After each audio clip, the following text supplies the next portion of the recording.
Welcome.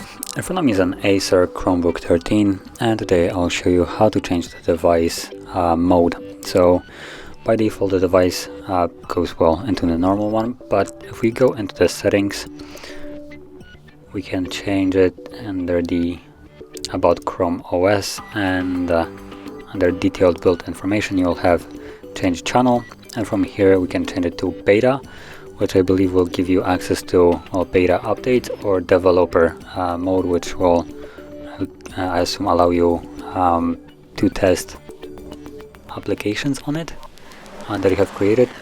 So you simply select whichever one you want and then change channel, and that's about it. So if you found this video helpful, don't forget to hit like, subscribe, and thanks for watching.